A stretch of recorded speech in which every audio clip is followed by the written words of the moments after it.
and welcome to Art with Mrs. Beaufeaux. Today we're going to be focusing on specific line and texture styles when we create our very own dinosaurs. Let's get started. We must always give credit where it's due. This original lesson idea came from Deep Space Sparkle. Let's talk a little bit about fossils. Fossils are things that were left behind by animals or plants that are no longer with us. They can be imprints in mud of a texture. It can be a bone that has all of its organic material replaced with minerals, or it can be things like teeth or bone plating. Today's project, we're going to focus on continuous line drawing. This can be defined as a drawing in which the line is unbroken from the beginning to the end. The drawing implement stays in uninterrupted contact with the surface of the paper during the entire length of time. A couple of our projects are going to be very easy to have this continuous line drawing, but when I'm showing you step by step, I will be removing my drawing implement to point out specific areas of interest or specific details that I want to make sure that you're able to follow through with on your own project.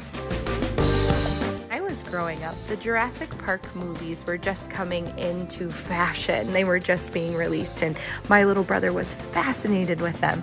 Today, for the sake of sanity, we are only going to work with 3 styles of dinosaurs, including the Stegosaurus, the Brachiosaurus, and the Triceratops. Let's get started. This is a Triceratops. Let's see how to draw it today. We are going to start off with the 3 horns. 1, 2, and the third one is going to hide over here. Now we're going to take the first horn, make a little swoopy up there. Over here we're going to do a half circle. That's the mouth. Bring a straight line and a little swoop. Now the Triceratops has this bony crest that would help protect its neck from predators. And we come around with a loop. We're going to go down for a tail. Now, go there for the neck. We're going to create 2 legs by going straight down, and there's its foot, and make a big belly, straight down, and there's its other foot. And then we need to connect it to the other tail. There's the bottom to make one nice tail. Now, how many legs did a Triceratops have? It had 4, but we only see 2 because we're looking at it from a side view. So we're gonna add those other 2 legs using the perspective. See how it looks like it's behind it? Now let's do one for the front. Now it looks behind it, and then we add an eye. This is the basic outline of the Triceratops. Let's take a look at the Stegosaurus. Stegos in Greek means roof, and we're going to make a roof of bony panels on its back. It became 13 feet tall, and it was found in the late Jurassic period. We're gonna do the same perspective, the side view. Let's start out with its head. So see how I made a little curve there, come down in a straight line. We're gonna go this way and give it a little bit of a jaw.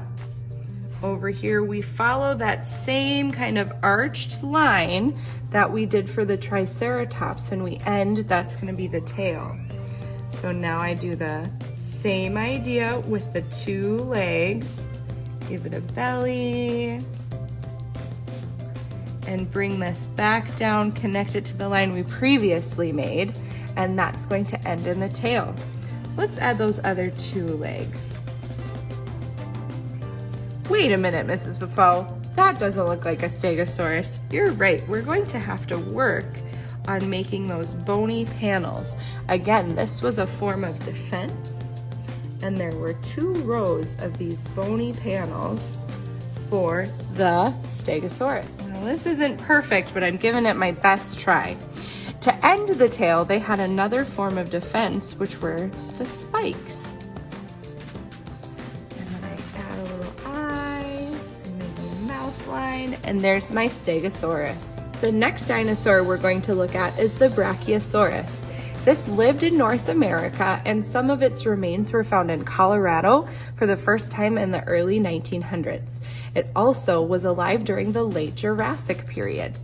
This Brachiosaurus has a very long neck. If you've ever watched the movie Land Before Time, you might remember Littlefoot had a very long neck and might have been a Brachiosaurus. Let's go down here and start with a foot.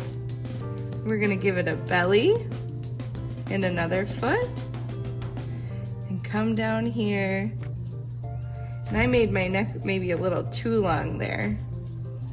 So I'm going to just take my eraser and just erase that little bit. Over here, this one I'm going to put this leg behind the top one. And to give it that perspective of depth, I'm gonna put it there.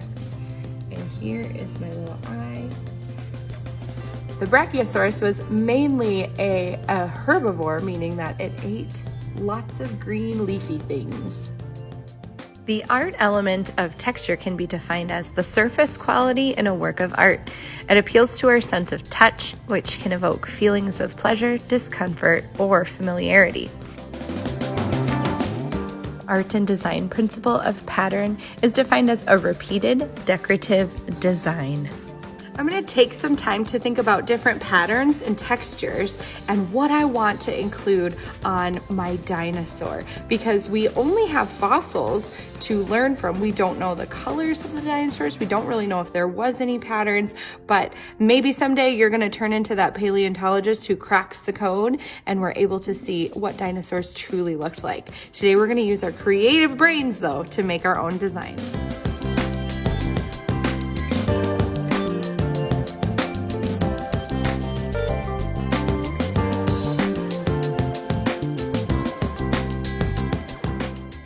So here are some different designs that I've added in the past. Thanks so much for watching, and I hope to see you soon.